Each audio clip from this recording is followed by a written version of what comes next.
Hello everyone, ये हमारा read का दूसरा वीडियो है। पहला वीडियो में हम सिलेबस डिस्कस किए थे। इस बार हम स्टार्ट करते हैं यहाँ से पढ़ाई, जो कि रीड के सिलेबस में दिया हुआ है। सबसे पहले हम साइंस की पढ़ाई करेंगे, क्योंकि साइंस स्टडी करेंगे, क्योंकि साइंस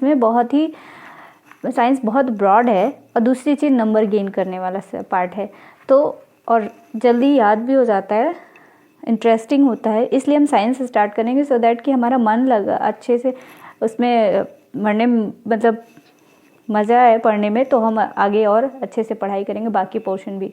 तो सबसे पहले स्टार्ट करते हैं बायो से। साइंस में बायो से, बायो पार्ट में उन्होंने दे रखा है साइटोलॉजी, सेल दे रखा है। तो सेल को हम स्टार्ट करेंगे सबसे पहले सेल से। अब सेल को बायोलॉजी में देखते हैं। बायोलॉजी में है सेल। बायोलॉजी का सबसे पहला क्वेश्चन तो यही बन सकता है कि बायोलॉजी के जनक कौन है, यानी कि जीव विज्ञान के जनक कौन है। तो इसके जनक कौन है? अरस्तु हैं।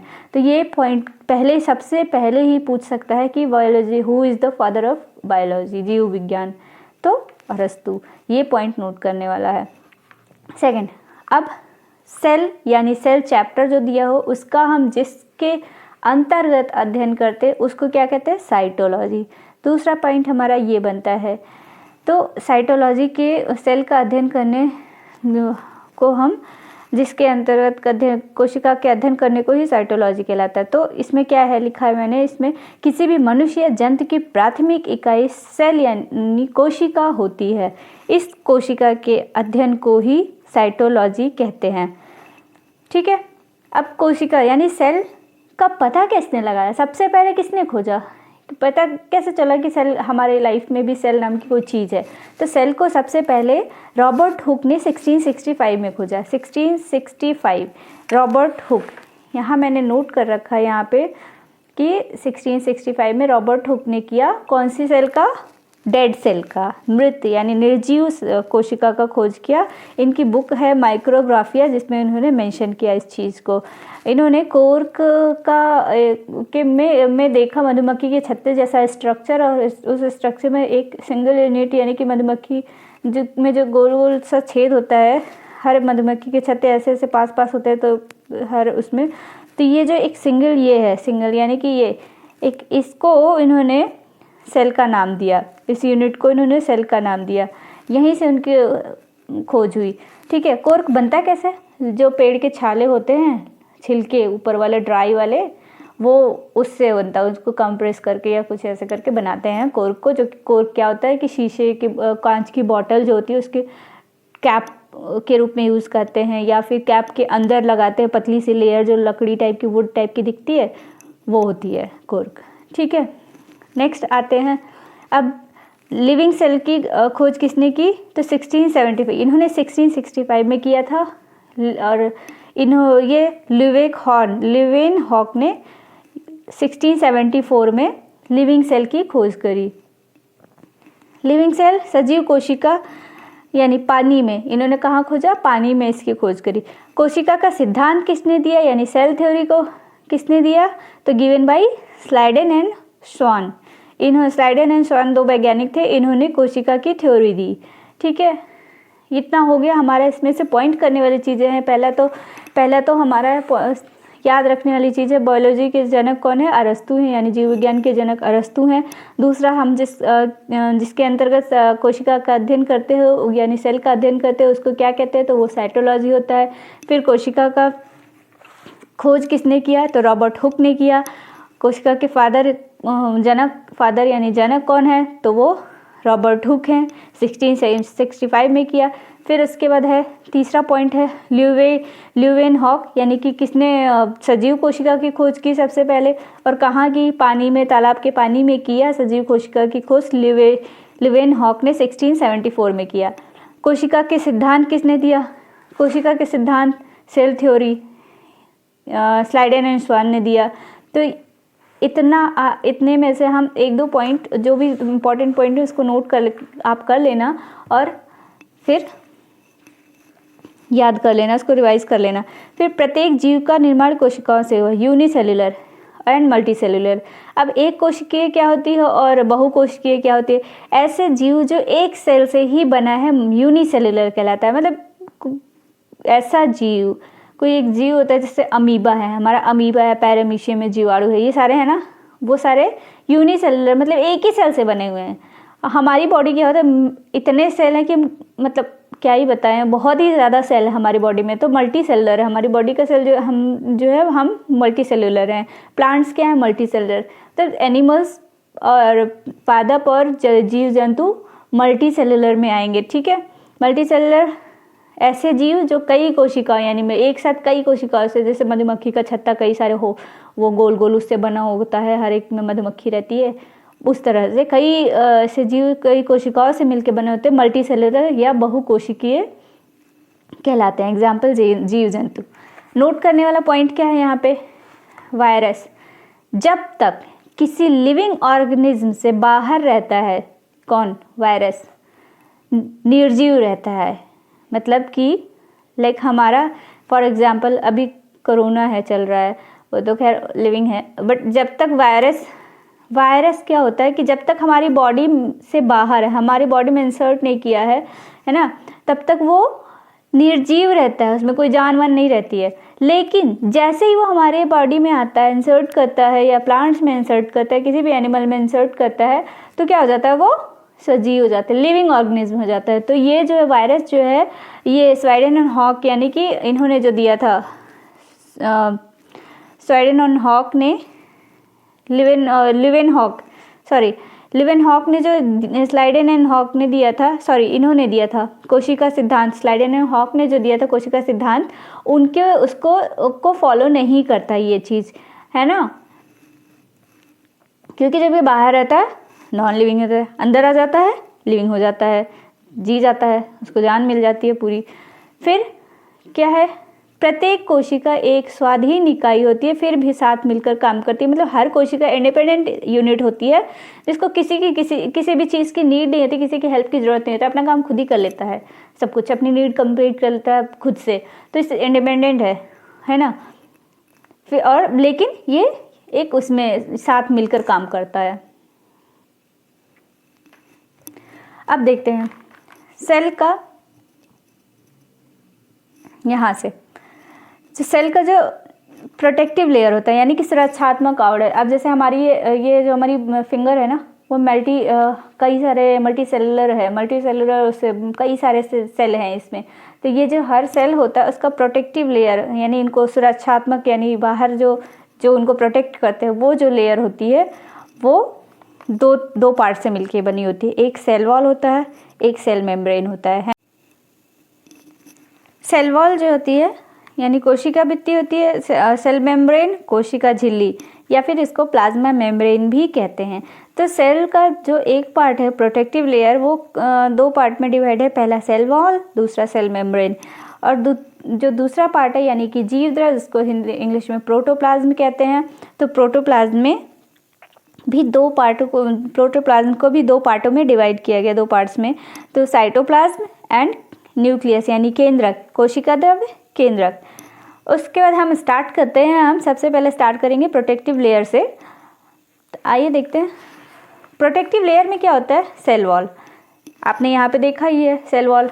तो सेल वॉल प्रोटेक्टिव लेयर यह केवल प्लांट सेल में उपस्थित होता है। मतलब कि प्रोटेक्टिव ये जो सेल वॉल होता है वो ह्यूमन सेल में नहीं होता है, एनिमल सेल में नहीं होता है, केवल प्लांट सेल में होता है।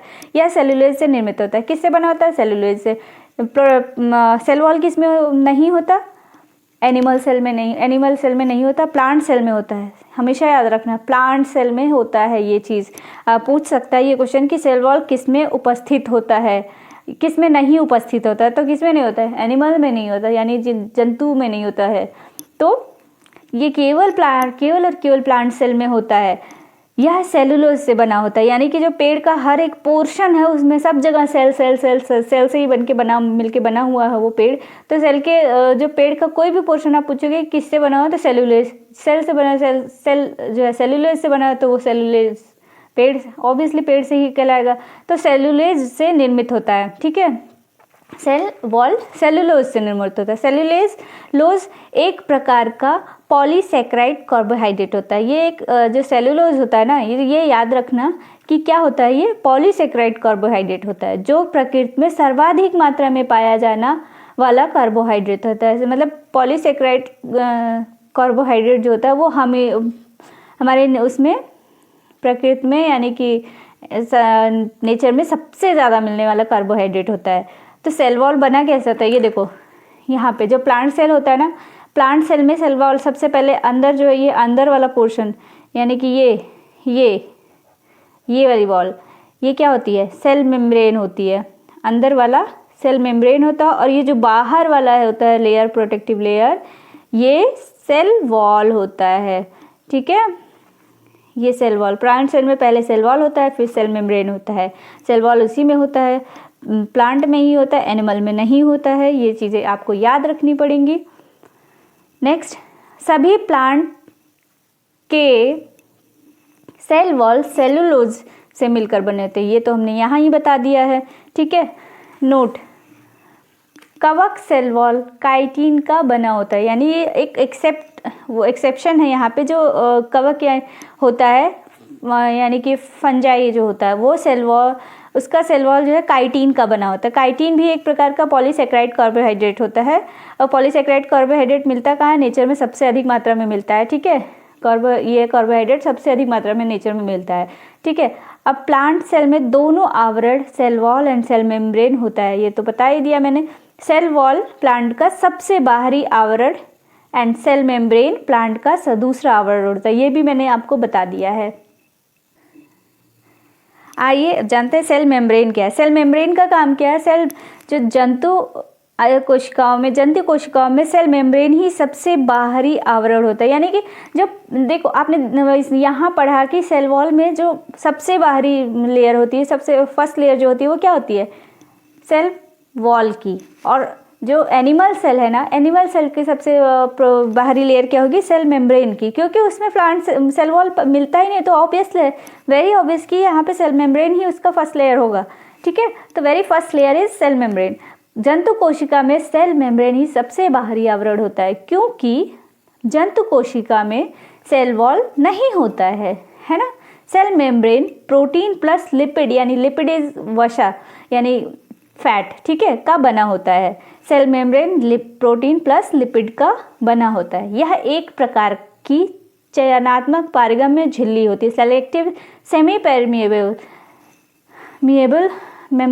मेम्ब्रेन होती है। ठीक है, अब ये चयनात्मक पारगम्य झिल्ली क्या होती है, इसका मतलब क्या होता है, मतलब कि अगर सपोज आपका घर है और आपके घर के बाहर आपने दरवाज़ा लगा दिया, दरवाज़ा क्या करेगा, दरवाजे के बाहर आप कैमरा लगा दोगे और अंदर से आप देख रहे हो। ठीक है, अब गेट ऐसा है कि ऑटोमेटिक है, आप मतलब अंदर से आपको बटन दबाना है, बटन दबाना है और बंदा अंदर आ जाएगा, कैमरा लगा हुआ।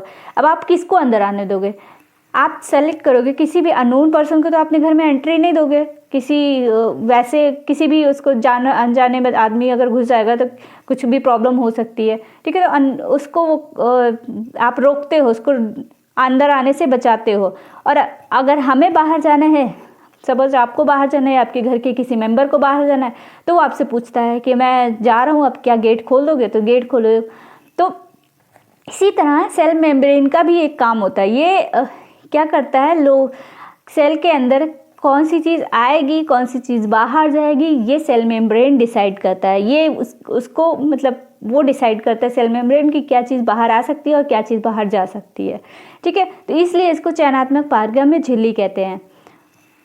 अब सेल मेम्ब्रेन या प्लाज्मा मेम्ब्रेन को सेल कोशिका का द्वारपाल कहा जाता है ना। ऑब्वियसली जैसे आप देखते हो अपने घर में, आप कई लोगों के राजा महाराजा में देखा, द्वारपाल जो होते हैं वो उनको पहले बताते हैं कि मुझे राजा से मिलना है, फिर वो पूछते हैं क्यों मिलना है, क्या रीज़न है, पर्पज़ क्या आपका मिलने का। फिर वो जाके वहाँ संदेश भिजवाते हैं कि ये आए हैं आपसे मिलने और क्या इनको अंदर भेजें। तो इस तरह से धीरे धीरे करके उनके एंट्री होती है उसके बाद। इसी तरह ये जो सेल मेम्ब्रेन होता है वो उसको कोशिका का यानी सेल का द्वारपाल कहते हैं, क्योंकि ये यहाँ पे ये डिसाइड करता है कि कौन अंदर आएगा या कौन बाहर जाएगा। ठीक है, अब सेल के अंदर क्या होता है, ये सेल है मान लो, तो उसके अंदर एक तो हमारा आपने पढ़ा कि जो लेयर होती है, 2 लेयर होती है। प्लांट में होती है सेल वॉल होती है, और एनिमल में प्लांट में सेल वॉल और सेल मेम्ब्रेन होता है। एनिमल में एक ही लेयर होता है, सेल मेम्ब्रेन।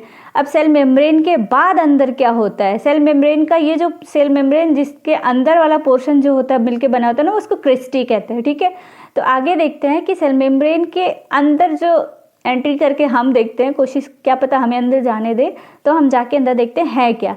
तो सेल मेम्ब्रेन के अंदर हमें क्या मिलता है, प्रोटोप्लाज्म, है ना, जीव द्रव्य। ये हमारा यहाँ पे प्रोटोप्लाज्म है। अब cell wall and cell membrane को छोड़कर सेल के अंदर जो भी दिखाई देता है प्रोटोप्लाज्म कहलाता है।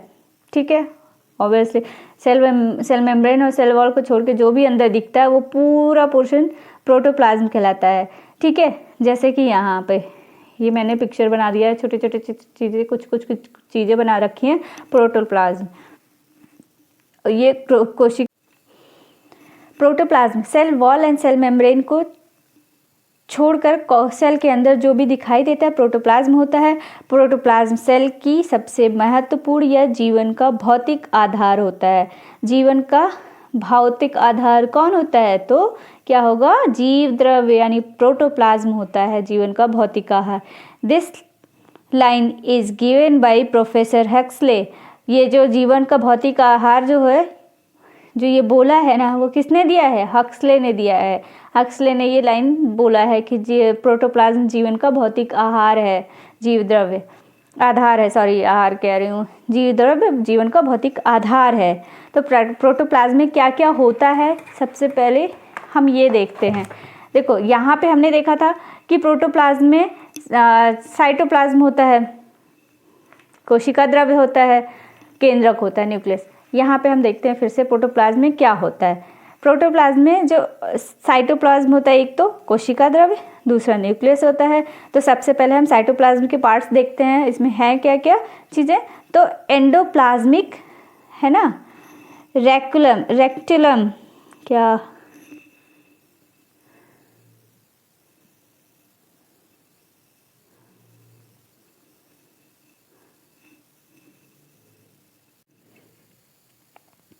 अब क्या है, this line is given by professor Huxley. अब प्रोटोप्लाज्म के बारे में देखते हैं, इसमें है क्या। प्रोटोप्लाज्म कोशिका द्रव्य यानी कोशिका द्रव्य, ठीक है। अब इसमें ER एंडोप्लाज्मिक रेटिकुलम अंतःप्रद्रवी जालिका ये होता है। राइबोसोम, अब राइबोसोम को हिंदी में राइबोसोम बोलो, इंग्लिश में भी, दोनों सेम ही रहता है। राइबोसोम, लाइसोसोम, माइटोकॉन्ड्रिया, लवक यानी प्लास्टिड, गोल्जी कॉइल, ठीक है। ये इसके किसमें है, साइटोप्लाज्म में। आगे देखते हैं क्या है, हम सबसे पहले देखेंगे एंडोप्लाज्मिक रेटिकुलम क्या है, अंतःप्रद्रवी जालिका। इसकी खोज पोर्टर नामक वैज्ञानिक ने करी थी, है ना। ये जो ER है, इसको ER भी बोलते हैं, अंतःप्रद्रवी जालिका यानी एंडोप्लाज्मिक रेटिकुलम की खोज पोर्टर नामक वैज्ञानिक ने किया था। यह एक तरफ केंद्रक यानी न्यूक्लियस एंड दूसरी तरफ सेल मेम्ब्रेन से लगी हुई संरचना होती है। मतलब कि ये एक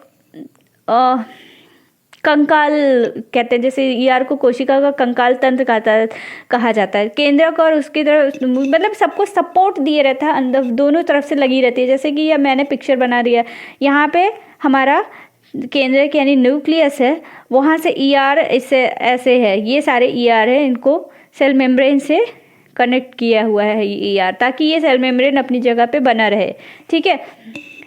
ये हो गया। ER को कोशिका का कंकाल तंत्र कहा जाता है, स्केलेटन सिस्टम सेल, ठीक है। बिकॉज ER कोशिका को एक निश्चित संरचना प्रदान करने का कार्य करता है। ER 2 प्रकार के होते हैं, पहला स्मूथ एंडोप्लाज्मिक रेटिकुलम, दूसरा रफ एंडोप्लाज्मिक रेटिकुलम। चिकनी सतह वाला ER या खुरदरी सतह वाला ER।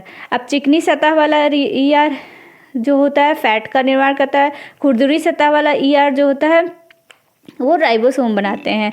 राइबोसोम का क्या काम होता है, राइबोसोम कैसे बनाते हैं, सतह को खुरदुरा राइबोसोम बनाते हैं, सॉरी राइबोसोम ने सतह को खुरदुरा, यानी कि जो ईआर वाला पोर्शन होता है, यानी कि ऐसे सपोज ये है तो एक पोर्शन हमारा चिकना होगा, एक पोर्शन छोटे कुछ चीज़ें होंगी ऐसे रफ, मतलब रफ होता है वो, तो उस खुरदुरे चीज़ को राइबोसोम कहते हैं, है ना। खुरदुरा मतलब राइबोसोम यहाँ पे है छोटा, तो वो रफ इसलिए हो जाता है। राइबोसोम कोशिका का वह अंग है जो प्रोटीन के निर्माण के लिए स्थान प्रदान करता है। मतलब अगर हमारे जैसे होता है, कई बार हम लोग कहते हैं कि हमारा जो ईआर का खुरदुरा पार्ट है वो प्रोटीन बनाता है, बट ऐसा नहीं है। प्रोटीन वो नहीं बनाता बल्कि राइबोसोम बनाता है, जो कि खुरदुरे पार्ट पे होता है, और खुरदुरा उसी राइबोसोम की वजह से होता है। ईआर का पार्ट खुरदुरा और राइबोसोम की वजह से होता है, और यही राइबोसोम ही प्रोटीन बनाता है ना। राइबोसोम क्या है, इसकी खोज पैलेड ने किया। राइबोसोम की खोज पैलेड ने किया। यह कोशिका के साइटोप्लाज्म यानी ईआर न्यूक्लियस में पाया जाता है, ठीक है। इसका राइबोसोम को प्रोटीन निर्माण की फैक्ट्री कहा जाता है। राइबोसोम को क्या कहते हैं, प्रोटीन निर्माण की फैक्ट्री किसे कहते हैं, क्वेश्चन बन सकता है। तो किसे कहते हैं, राइबोसोम को कहते हैं। राइबोसोम में सर्वाधिक साइटोप्लाज्म में पाया जाता है। राइबोसोम सर्वाधिक साइटोप्लाज्म में पाया जाता है ना। सबसे ज़्यादा साइटोप्लाज्म में सबसे ज़्यादा कहाँ मिलेगा राइबोसोम, वो साइटोप्लाज्म में मिलेगा। और राइबोसोम को क्या कहते हैं, तो राइबोसोम को प्रोटीन निर्माण की फैक्ट्री कहते हैं। इसको मतलब वही है, एनर्जी सबसे ज़्यादा यही बनाता है, प्रोटीन का सबसे ज़्यादा यही बनाता है, तो फैक्ट्री कहलाता है इसीलिए। तो आज हमने ये पढ़ा, सेल पढ़ा हमने। सबसे पहले सेल पढ़ा, सेल में पढ़ा प्रोटेक्टिव लेयर और प्रोटोप्लाज्म। प्रोटेक्टिव लेयर में हमने सेल वॉल पढ़ा, सेल मेम्ब्रेन पढ़ा। सेल वॉल हमारे प्लांट सेल में होता है, प्लांट सेल में ये दोनों मिलते हैं, सेल वॉल और सेल मेम्ब्रेन। और एनिमल सेल में केवल सेल मेम्ब्रेन होती है। जो प्लांट सेल में सेल ये होता है, जो सेल वॉल सबसे बाहरी लेयर होता है और सेल मेम्ब्रेन दूसरी लेयर होती है, और एनिमल सेल में सेल मेम्ब्रेन ही पहली लेयर होती है। उसके बाद हम पढ़े हैं प्रोटेक्टिव लेयर में सेल मेम्ब्रेन, सेल वॉल के जो ये किससे बना होता है, तो सेल वॉल सेलुलोज से बना होता है। सेलुलोज क्या होता है, ये एक पॉलीसेकेराइड कार्बोहाइड्रेट होता है जो प्रकृति में सबसे अधिक मात्रा में मिलता है, ठीक है। सभी प्लांट्स के सेल वॉल सेलुलोज से मिलकर बने होते हैं। ये तो मैंने तीसरी बार रिपोर्ट किया, आपको लर्न हो जाना चाहिए सुन के ही। नेक्स्ट नोट करने का क्या चीज़ होता है, जो कवक होता है यानी फंजाई जो होता है वो सेल वॉल काइटिन का बनाता है। वो सेल वॉल उसका काइटिन का बना होता है, ये उसमें सेलुलोज नहीं होता है। सेल वॉल काइटिन का बना होता है, किसका, कवक का। ये भी याद रखना आप। काइटिन भी एक प्रकार का क्या होता है, पॉलीसेकेराइड कार्बोहाइड्रेट होता है। प्लांट सेल में दोनों आवरण सेल वॉल और सेल मेम्ब्रेन होता है, ठीक है। ये हो गया।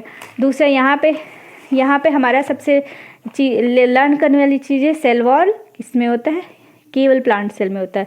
दूसरी लर्न करने वाली चीज़ है सेलुलोज, सेल वॉल किससे बनता है, सेलुलोज से। और सेलुलोज क्या है, पॉलीसेकेराइड कार्बोहाइड्रेट है, जो कि सर्वाधिक मात्रा में पाया जाता है प्रकृति में, हमारे उसमें नेचर में। तीसरा ये है लर्न करने वाली चीज़ यहाँ पे नोट करने वाली कि सेल वॉल किससे बना होता है, तो कवक सेल किससे बना होता है, तो कवक सेल काइटिन का बना होता है। काइटिन भी पॉलीसेकेराइड कार्बोहाइड्रेट है। पॉलीसेकेराइड कार्बोहाइड्रेट होता है क्या है, मैं ये नेक्स्ट वीडियो में फिर जब हम कार्बोहाइड्रेट वाला पोर्शन पढ़ेंगे तब मैं समझाऊंगी। फिर सेल मेम्ब्रेन होता है। सेल मेम्ब्रेन केवल एनिमल सेल में पाया जाता है, और वो एनिमल सेल का सबसे बाहरी वही फर्स्ट लेयर यानी बाहरी आवरण वही होता है, सेल मेम्ब्रेन होता है। ये cell membrane protein plus lipid यानी फैट्स के मिलकर बना होता है। यह चयनात्मक पारगम्य झिल्ली यानी सेलेक्टिव सेमी परमिएबल मेम्ब्रेन होती है, यानी कि ये डिसाइड करती, सेल मेम्ब्रेन डिसाइड करता है कि मेरे सेल के अंदर कौन एंट्री कर सकता है, कौन बाहर जा सकता है, एग्जिट कर सकता है, कौन बाहर जा सकता है। तो ये सेल मेम्ब्रेन ये चयनात्मक पारगम्य झिल्ली होती है। ये याद करने वाली चीज़ है। सेल मेम्ब्रेन और प्लाज्मा मेम्ब्रेन को कोशिका का द्वारपाल कहा जाता है। ये भी पूछ सकता है कि कोशिका का द्वारपाल किसे कहते हैं, तो वो सेल मेम्ब्रेन होता है, ठीक है। नेक्स्ट हमने पढ़ा प्रोटोप्लाज्म। प्रोटोप्लाज्म में हम देखते cell wall and cell membrane को छोड़कर सेल के अंदर जो भी दिखाई देता है प्रोटोप्लाज्म होता है ना। जो जितने भी राइबोसोम, लाइसोसोम, माइटोकॉन्ड्रिया, लवक, गोल्गी के वो सब कुल मिला के क्या कहलाते हैं, सारी चीज़ें जो भी लिक्विड के जो भी होता है सब क्या कहलाता है, जीव द्रव्य, ठीक है। अब प्रोटोप्लाज्म में इतने सारे जो प्रोटोप्लाज्म का लाइन याद करने की, जीवन का भौतिक आधार ये जीवन का भौतिक आहार किसने कहा प्रोटोप्लाज्म को, तो ये हक्सले ने कहा। अब प्रोटोप्लाज्म में हमने पढ़ा राइबोसोम, लाइसोसोम, माइटोकॉन्ड्रिया, लवक, गोल्गी का है, ये हम कल पढ़ेंगे डिटेल में, जिसमें से मैंने आपको राइबोसोम बता दिया है। राइबोसोम में आप एक बार फिर से रिवीजन करवा देती हूँ कि राइबोसोम है क्या, ईआर है क्या, आपका रिवीजन हो जाए। ईआर यानी एंडोप्लाज्मिक रेटिकुलम अंतःप्रद्रवी जाल का, इसकी खोज पोर्टर नामक वैज्ञानिक ने किया था। एंडोप्लाज्मिक ईआर की यह एक तरह का केंद्रक एक तरफ केंद्रक दूसरी तरफ सेल मेम्ब्रेन से लगी होती है, यानी कि इस तरह से ये क्या है, ईआर है, ये ईआर है। ईआर को कोशिका का कंकाल तंत्र कहा जाता है क्योंकि इसकी एक जाली जैसी वो होती है स्ट्रक्चर, इसका जाली जाली से दिखने की वजह से, ऐसे ऐसे दिखने की वजह से कंकाल जैसा दिखता है, तो कंकाल तंत्र कहा जाता है ईआर को कोशिका का।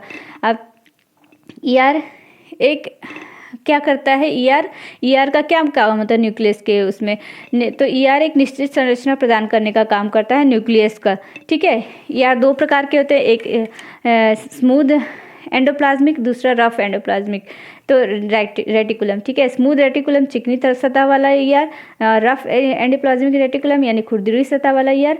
सतह को खुरदुरा कौन बनाता है, राइबोसोम बनाता है। ये जैसे ईआर है, ये चिकना है, ये इधर है खुरदुरा है, तो ये इस पे जो छोटे छोटे ये दाने टाइप के दिख रहे हैं वो क्या होता है, वो राइबोसोम होते हैं। राइबोसोम ही की वजह से ये खुरदुरा हो जाता है। राइबोसोम कोशिका का अंग है जो कि एक प्रोटीन के निर्माण के लिए स्थान प्रदान करता है। राइबोसोम प्रोटीन निर्माण की फैक्ट्री भी कहते हैं राइबोसोम को। तो आ सकता है क्वेश्चन ये भी नोट करने वाला है कि प्रोटीन निर्माण की फैक्ट्री किसे कहा जाता है, तो वो राइबोसोम होता है। इसकी खोज पैलेट ने किया था। यह कोशिका के साइटोप्लाज्म यानी ईआर न्यूक्लियस में पाया जाता है। राइबोसोम को फिर राइबोसोम में सर्वाधिक साइटोप्लाज्म में पाया जाता है। सर्वाधिक कहाँ मिलता है राइबोसोम, साइटोप्लाज्म में मिलता है, क्योंकि साइटोप्लाज्म में ही आपका ईआर है, ईआर पे आपका राइबोसोम है, तो ऑब्वियसली राइबोसोम साइटोप्लाज्म में सबसे ज़्यादा मिलता है। तो आज के लिए बस इतना ही, हम मिलेंगे कल फिर दूसरे वीडियो के साथ। तब तक के लिए आप रिवाइज करिए, रिवीजन करिए, जहाँ से भी आपको अच्छा सोर्स मिले पढ़ाई करिए, बट हाँ रीट का एग्ज़ाम ज़रूर निकालो क्योंकि ये बहुत ही अच्छी अपॉर्चुनिटी है। So bye bye, take care, और प्लीज़ अगर आपको वीडियो पसंद आए तो please like, share and subscribe करिए। Thank you, bye, good night.